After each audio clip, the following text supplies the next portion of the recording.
उद्धव जी ने कहा, अच्युत, जो अपना मन वश में नहीं कर सका है, उसके लिए आपकी बतलाई हुई इस योग साधना को तो मैं बहुत ही कठिन समझता हूं। अतः अब आप कोई ऐसा सरल और सुगम साधन बतलाइए जिससे मनुष्य अनायास ही परम पद प्राप्त कर सके। कमल नयन, आप जानते ही हैं कि अधिकांश योगी जब अपने मन को एकाग्र करने लगते हैं तब वे बार बार चेष्टा करने पर भी सफल न होने के कारण हार मान लेते हैं और उसे वश में न कर पाने के कारण दुखी हो जाते हैं। पद्मलोचन, आप विश्वेश्वर हैं।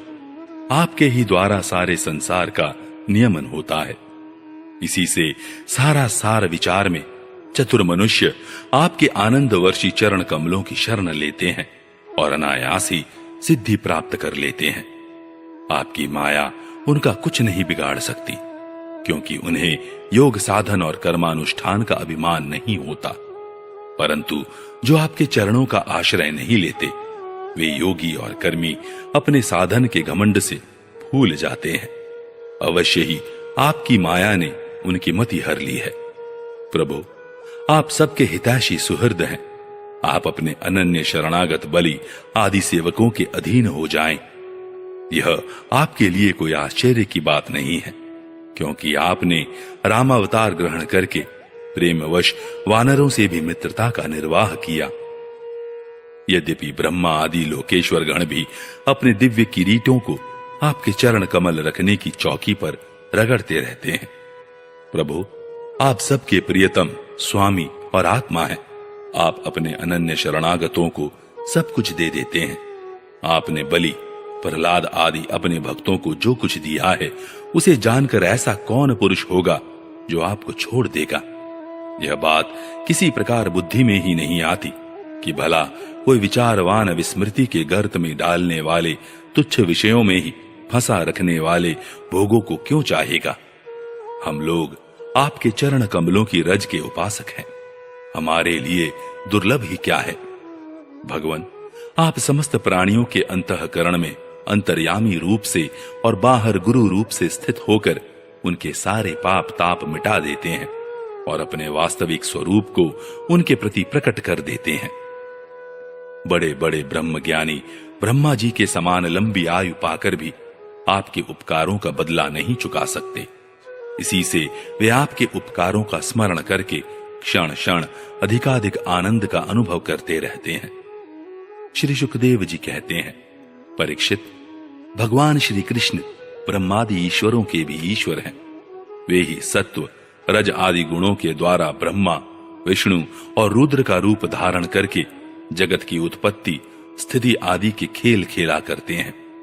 जब उद्धव जी ने अनुराग भरे चित्त से उनसे यह प्रश्न किया, तब उन्होंने मंद मंद मुस्कुराकर बड़े प्रेम से कहना प्रारंभ किया। श्री भगवान ने कहा, प्रिय उद्धव, अब मैं तुम्हें अपने उन मंगलमय भगवत धर्मों का उपदेश करता हूं जिनका श्रद्धा पूर्वक आचरण करके मनुष्य संसार रूप दुर्जय मृत्यु को अनायास ही जीत लेता है। उद्धव जी, मेरे भक्त को चाहिए कि अपने सारे कर्म मेरे लिए ही करे और धीरे धीरे उनको करते समय मेरे स्मरण का अभ्यास बढ़ाए। कुछ ही दिनों में उसके मन और चित्त मुझ में समर्पित हो जाएंगे।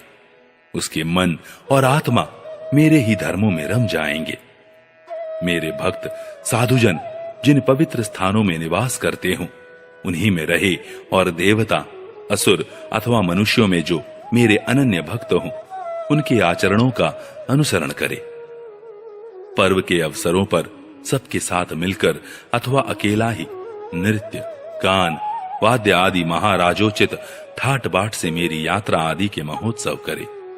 शुद्धांतःकरण पुरुष आकाश के समान बाहर और भीतर परिपूर्ण एवं आवरण शून्य मुझ परमात्मा को ही समस्त प्राणियों और अपने हृदय में स्थित देखे।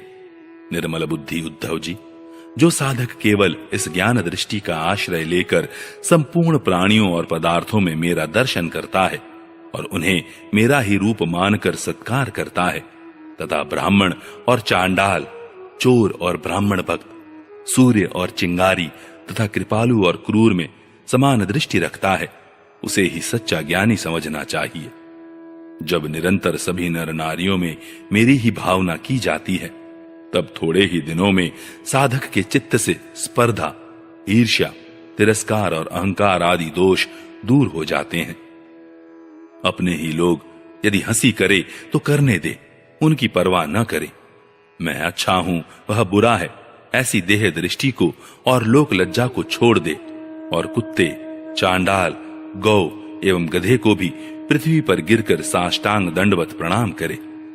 जब तक समस्त प्राणियों में मेरी भावना, भगवत भावना न होने लगे, तब तक इस प्रकार से मन, वाणी और शरीर के सभी संकल्पों और कर्मों द्वारा मेरी उपासना करता रहे। उद्धव जी, जब इस प्रकार सर्वत्र आत्मबुद्धि, ब्रह्म बुद्धि का अभ्यास किया जाता है, तब थोड़े ही दिनों में उसे ज्ञान होकर सब कुछ ब्रह्म स्वरूप दिखने लगता है। ऐसी दृष्टि हो जाने पर सारे संशय संदेह अपने आप निवृत्त हो जाते हैं और वह सब कहीं मेरा साक्षात्कार करके संसार दृष्टि से उपराम हो जाता है। मेरी प्राप्ति के जितने साधन हैं, उनमें मैं तो सबसे श्रेष्ठ साधन यही समझता हूं कि समस्त प्राणियों और पदार्थों में मन, वाणी और शरीर की समस्त वृत्तियों से मेरी ही भावना की जाए। उद्धव जी, यही मेरा अपना भागवत धर्म है। इसको एक बार आरंभ कर देने के बाद फिर किसी प्रकार की विघ्न बाधा से इसमें रत्ती भर भी अंतर नहीं पड़ता, क्योंकि यह धर्म निष्काम है और स्वयं मैंने ही इसे निर्गुण होने के कारण सर्वोत्तम निश्चय किया है। भागवत धर्म में किसी प्रकार की त्रुटि पड़नी तो दूर रही, यदि इस धर्म का साधक भय, शोक आदि के अवसर पर होने वाली भावना और रोने, पीटने, भागने जैसा निरर्थक कर्म भी निष्काम भाव से मुझे समर्पित कर दे, तो वे भी मेरी प्रसन्नता के कारण धर्म बन जाते हैं। विवेकियों के विवेक और चतुरों की चतुराई की पराकाष्ठा इसी में है कि वे इस विनाशी और असत्य शरीर के द्वारा मुझ अविनाशी एवं सत्य तत्व को प्राप्त कर लें। उद्धव जी, यह संपूर्ण ब्रह्म विद्या का रहस्य मैंने संक्षेप और विस्तार से तुम्हें सुना दिया। इस रहस्य को समझना मनुष्यों की तो कौन कहे, देवताओं के लिए भी अत्यंत कठिन है। मैंने जिस सुस्पष्ट और युक्ति युक्त ज्ञान का वर्णन बार बार किया है, उसके मर्म को जो समझ लेता है, उसके हृदय की संशय ग्रंथियां छिन्न भिन्न हो जाती हैं और वह मुक्त हो जाता है। मैंने तुम्हारे प्रश्न का भलीभांति खुलासा कर दिया। जो पुरुष हमारे प्रश्नोत्तर को विचार पूर्वक धारण करेगा, वह वेदों के भी परम रहस्य सनातन पर ब्रह्म को प्राप्त कर लेगा। जो पुरुष मेरे भक्तों को इसे भलीभांति स्पष्ट करके समझाएगा, उस ज्ञानदाता को मैं प्रसन्न मन से अपना स्वरूप तक दे डालूंगा, उसे आत्मज्ञान करा दूंगा। उद्धव जी, यह तुम्हारा और मेरा संवाद स्वयं तो परम पवित्र है ही, दूसरों को भी पवित्र करने वाला है। जो प्रतिदिन इसका पाठ करेगा और दूसरों को सुनाएगा, वह इस ज्ञान दीप के द्वारा दूसरों को मेरा दर्शन कराने के कारण पवित्र हो जाएगा।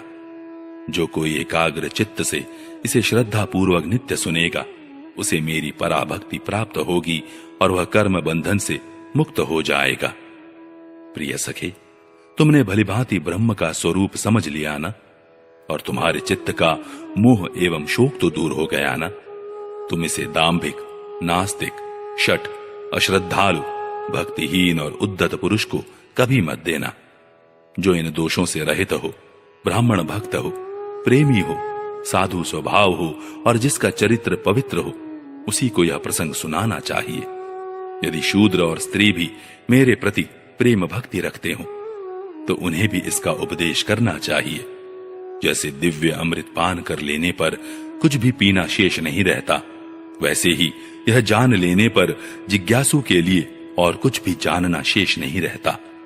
प्यारे उद्धव, मनुष्यों को ज्ञान, कर्म, योग, वाणिज्य और राजदंडादि से क्रमशः मोक्ष, धर्म, काम और अर्थरूप फल प्राप्त होते हैं, परंतु तुम्हारे जैसे अनन्य भक्तों के लिए वह चारों प्रकार का फल केवल मैं ही हूं।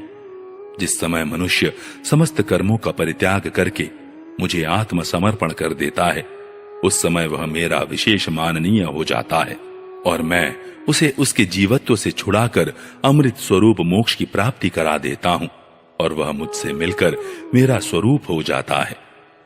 श्री सुखदेव जी कहते हैं, परीक्षित, अब उद्धव जी योग मार्ग का पूरा पूरा उपदेश प्राप्त कर चुके थे। भगवान श्री कृष्ण की बात सुनकर उनकी आंखों में आंसू उमड़ आए। प्रेम की बाढ़ से गला रूंध गया। चुपचाप हाथ जोड़े रह गए और वाणी से कुछ बोला न गया। उनका चित्त प्रेमावेश से विह्वल हो रहा था। उन्होंने धैर्य पूर्वक उसे रोका और अपने को अत्यंत सौभाग्यशाली अनुभव करते हुए सिर से यदुवंश शिरोमणि भगवान श्री कृष्ण के चरणों को स्पर्श किया तथा हाथ जोड़कर उनसे यह प्रार्थना की। उद्धव जी ने कहा, प्रभु, आप माया और ब्रह्मा आदि के भी मूल कारण हैं। मैं मोह के महान अंधकार में भटक रहा था। आपके सत्संग से वह सदा के लिए भाग गया। भला जो अग्नि के पास पहुंच गया, उसके सामने क्या शीत, अंधकार और उसके कारण होने वाला भय ठहर सकते हैं। भगवान, आपकी मोहिनी माया ने मेरा ज्ञान दीपक छीन लिया था, परंतु आपने कृपा करके वह फिर अपने सेवक को लौटा दिया। आपने मेरे ऊपर महान अनुग्रह की वर्षा की है। ऐसा कौन होगा जो आपके इस कृपा प्रसाद का अनुभव करके भी आपके चरण कमलों की शरण छोड़ दे और किसी दूसरे का सहारा ले। आपने अपनी माया से सृष्टि वृद्धि के लिए दाशारह, वृष्णि, अंधक और सातवतवंशी यादवों के साथ मुझे सुदृढ़ स्नेह पाश से बांध दिया था। आज आपने आत्मबोध की तीखी तलवार से उस बंधन को अनायास ही काट डाला। महायोगेश्वर, मेरा आपको नमस्कार है। अब आप कृपा करके मुझे शरणागत को ऐसी आज्ञा दीजिए जिससे आपके चरण कमलों में मेरी अनन्य भक्ति बनी रहे। भगवान श्री कृष्ण ने कहा, उद्धव जी, अब तुम मेरी आज्ञा से बद्रीवन में चले जाओ। वह मेरा ही आश्रम है। वहां मेरे चरण कमलों के धोवन गंगा जल का स्नान पान के द्वारा सेवन करके तुम पवित्र हो जाओगे। अलकनंदा के दर्शन मात्र से तुम्हारे सारे पाप ताप नष्ट हो जाएंगे। प्रिय उद्धव, तुम वहां वृक्षों की छाल पहनना, वन के कंद मूल फल खाना और किसी भोग की अपेक्षा न रखकर निष्प्रिय वृत्ति से अपने आप में मस्त रहना। सर्दी गर्मी सुख दुख जो कुछ आ पड़े उसे सम रहकर सहना। स्वभाव सौम्य रखना, इंद्रियों को वश में रखना, चित्त शांत रहे, बुद्धि समाहित रहे और तुम स्वयं मेरे स्वरूप के ज्ञान और अनुभव में डूबे रहना। मैंने तुम्हें जो कुछ शिक्षा दी है उसका एकांत में विचार पूर्वक अनुभव करते रहना। अपनी वाणी और चित्त मुझ में ही लगाए रहना और मेरे बतलाए हुए भागवत धर्म में प्रेम से रम जाना।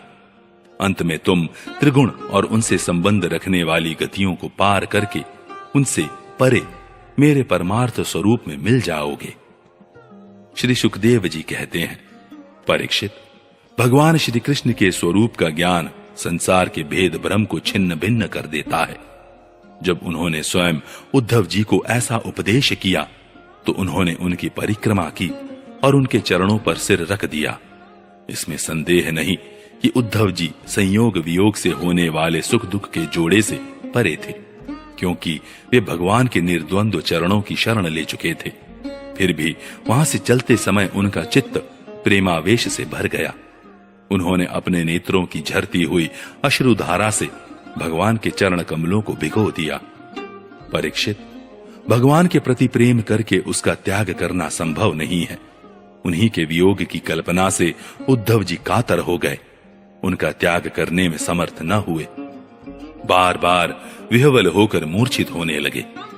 कुछ समय के बाद उन्होंने भगवान श्री कृष्ण के चरणों की पादुकाएं अपने सिर पर रख ली और बार बार भगवान के चरणों में प्रणाम करके वहां से प्रस्थान किया।